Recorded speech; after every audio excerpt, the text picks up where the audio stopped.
Well, it didn't take long. We have our confirmed unveiling of Mighty Morphin Power Rangers 30th Anniversary Remastered Power Lightning Collection. That's really long, John, but we finally have it confirmed, and excited to take a look at these. I talk about the price of these and whether or not, if you're a toy collector, if you're somebody that bought the previous versions of these toys, you should buy them again. This is as I slowly put clown makeup on my face throughout this video.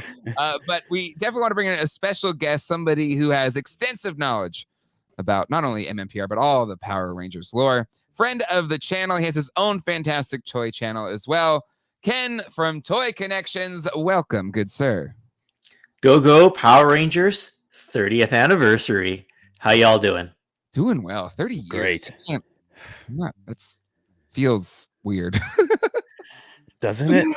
Doesn't it? And go ahead, John. Not just that. So 30 years of Mighty Morphin.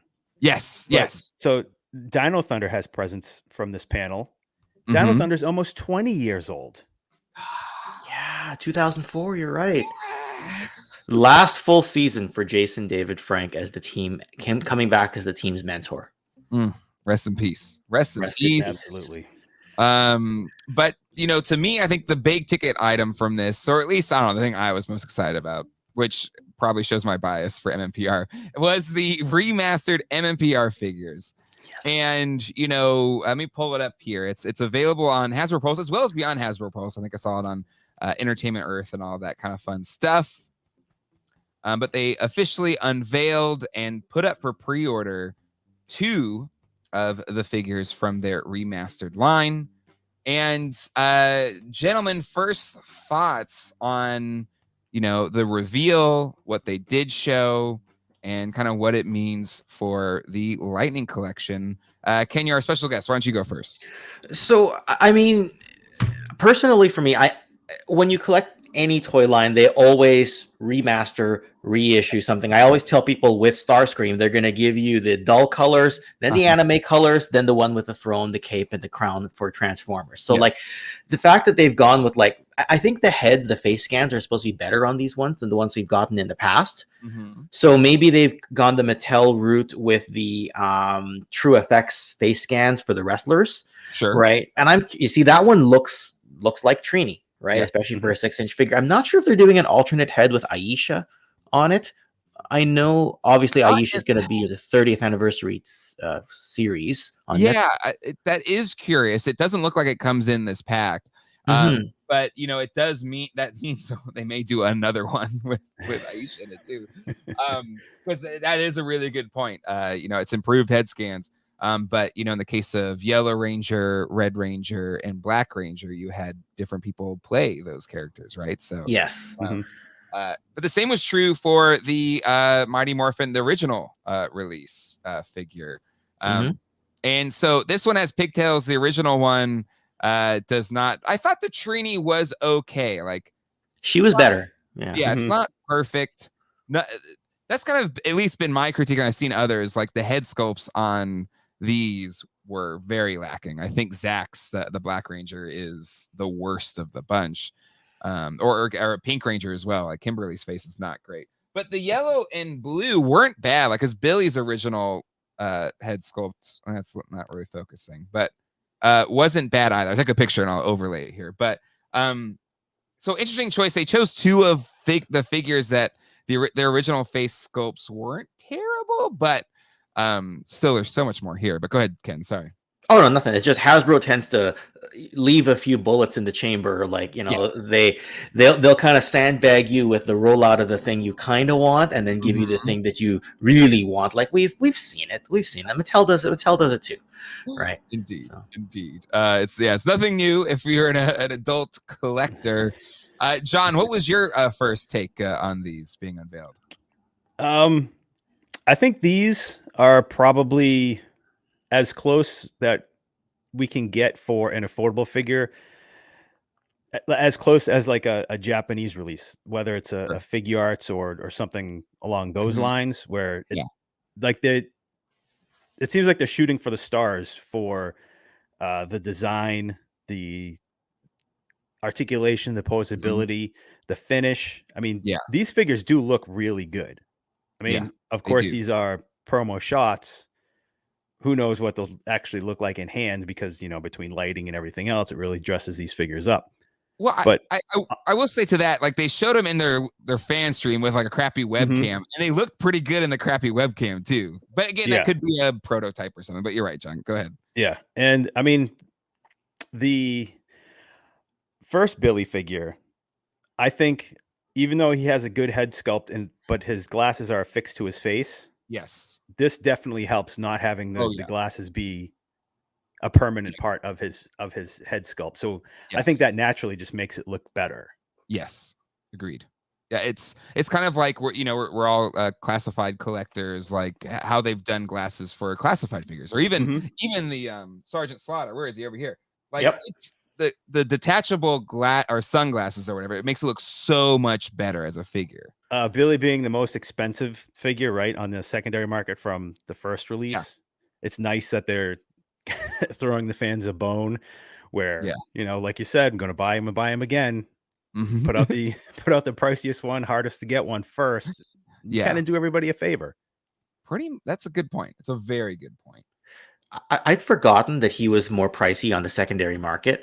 Maybe because I got the metallic armor version about a year and a half ago, right? And I don't think that one has spiked as much. And that one, the head scan is not, it's okay. Yeah. You know what I mean? Like this one's obviously better. I like the metallic armor ones because I know that was a special thing they would call at the end of the third season with the metallic armor. It was a way to fight the powered up versions of the Tengu warriors. But they also look like they stand out more on the shelf.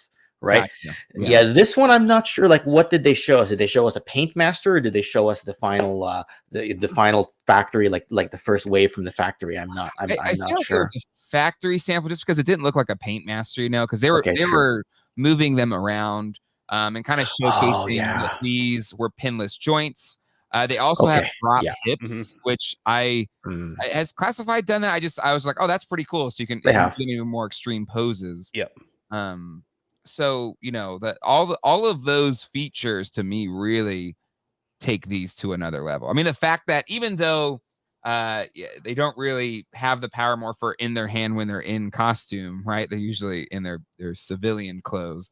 But the fact that they could do, the Morphin power pose is pretty cool, which again, not to harp on Super Sevens, but at $55, they can't even do their like the Green Ranger can't do his iconic poses or anything like that. So the improved articulation here is a big plus as well. What are your thoughts for both of you on the improvements in engineering technology for toys? John, what do you think?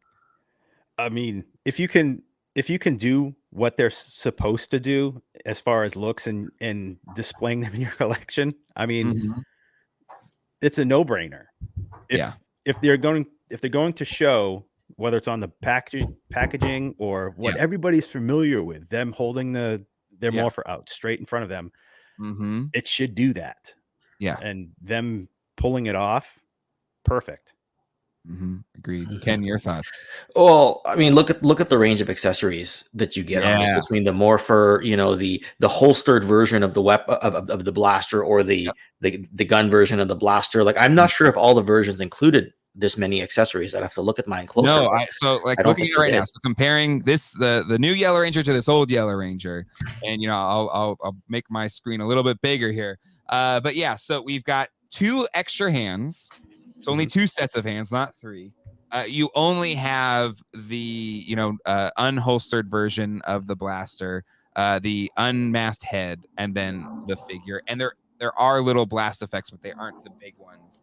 That kind of Trini has it, and then Billy, he and her little are they size? Her little daggers or whatever. And then Billy, he did not have the yellow blast effect, but he had the full kind of staff version of his 2 weapons. But that's it. So yeah, great call out, Ken. The extra accessories are huge here as well. But yeah, so Hasbro owns these, and maybe that is something that's influencing the price here, because I think in our chat, our live stream on Sunday, there were concerns that these could be $50 or whatever. And I think, John, you're like still $50 compared to Super 755, and you get all this stuff. That's still not the worst in the world when an old Billy is over $50. But we finally know the price, $33.99, so $34 for these figures. Since they own the IP, maybe that's why it's a little bit cheaper than we were thinking, or what they do with Star Wars, because we're getting a ton of accessories, a lot of detail in these figures for $34. John, thoughts on, because you were like, I'd still be okay with 50, but thoughts on it being $34.99 or $33.99? It's a good deal. That's considering the marketplace right now, where classifieds have moved up to $25 for basic single pack figures. Yeah, they're loaded out with accessories, but no extra hands. These things are really loaded out with accessories. I mean, multiple blaster modes. They're unique weapons. The morpher, multiple heads, multiple hands. The ground blast effects. It seems like Hasbro is showing us that value is, if you pay $10 more over a basic 6-inch figure from one of the licenses that they own, we're going to make sure it feels worth it. Yeah, we're not going to go the Super 7 route and charge you $55 for the same amount of accessories. Yeah. So and they look better. Even Hasbro does it to their own stuff, like Star Wars, like the Boba Fett tax. Same Boba Fett figure would be like $5 more or whatever. Or Dungeons and Dragons, like those cartoon figures. I was seeing those are like $30 a piece at some Targets or something. Like I think it was Brick something. His in SF or the Bay Area was like $30 a figure or something. So I don't know. I find it interesting how much value is packed into these sets compared to some of even Hasbro's other offerings. Ken, what are your thoughts on that? Well, it's funny that you mentioned that, because like Sergeant Slaughter, who you brought up earlier, I got mine a bit late, so I unboxed him like a few days ago. Yeah. And he comes with comparable amount of accessories for $34. He has 6 extra hands. He's got the extra figure that he's got an extra figure of himself. Right. So like when you look at this and you match it up, you go, okay, so that's they're matching values with their other toy lines. And I think that with Black Series, I think it's more the deluxe size figures that are moving up in value, right? Like I'm not sure, like, because they have the deluxe boxes for Star Wars Black Series as opposed to the regular size boxes. I can't remember what the price for that is now, so they're not doing too bad. I mean, would I like this to be a little cheaper? Yeah, because the more we buy toys at this price, the more we're setting the precedent that it's okay. But it's also better than paying $50. Right? Like you look at Super 7, you look at this, they'll probably be in a slightly different scale. They're bigger. They're like a 7-inch scale versus this being a 6-inch scale. Yeah, like almost 7, like not quite McFarlane, but like like Motu Classic scale, right? That's what the Super 7 is going to be, right? Or their Thundercats scale, right? Yep. So I don't know, right? Excited, but will I buy more? Like, how many do I need? Will I display them unmasked on my shelf? Oh, that's okay. That's a great question to bring this to. Maybe wrap up this video. John, what do you say to people that have already bought and have been holding on to previous Lightning Collection figures that now have a better option for maybe a bit more than they originally paid? What's your advice? I would say if you're happy with what you have, that's good. You don't need to upgrade if you're happy with it. I think the biggest selling point for these figures is the morpher pose. But for me, the true morpher pose should be in civilian clothes. Wise words. Listen to this guy right here. So if you're going to maybe procrastinate with these figures, I wouldn't be surprised if Hasbro did like a Comic-Con pack of civilian clothing Rangers. Yeah. but then I won't still have see this again. I have the clown makeup on my face. It's like I have these are fine. These are like 80% of the way there with less accessories, right? Fine. You're fine. I'm fine. But again, if you're happy with them, there's no need for the clown makeup. What if I'm not happy? What if now I was happy before, but now I'm like, am I happy? I don't know if I'm happy. No, it's fine. I think that's the right advice, right? If you can be, or if you can feel complete having the original releases, then fine.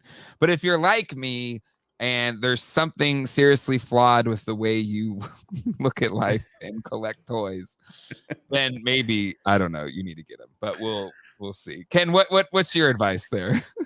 Every collector's mileage is going to vary, right? First thing you say is, I need a figure to represent that character. So what do I do? I buy an NWO Hollywood Hogan right there, right? I buy another one from a Storm. Well, that's the Storm Collectibles one. Then I buy the Mattel one. Then I got the one in the yellow shirt right here. Then somewhere behind him, I've got the one in the red shirt. Then somewhere else, I've got the one in the white shirt. Then I've got the vintage one, the vintage LJN, the Chase vintage LJN, the other Chase vintage LJN, the Hasbro one. So it's like, it all comes down to gut instinct and immediate disposable income at that point in time. Yes. So like, as much as I spent 20 years collecting toys as an adult now, not even counting collecting as a kid. You know, you set a plan.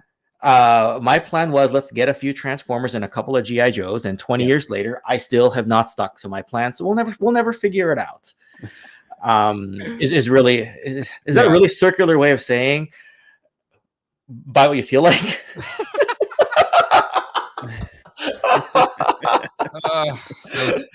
And thus is the life of a toy collector. On those words, I think we will wrap this one up. Ken, I'll put a link down in the description below to your channel. But where can people find you?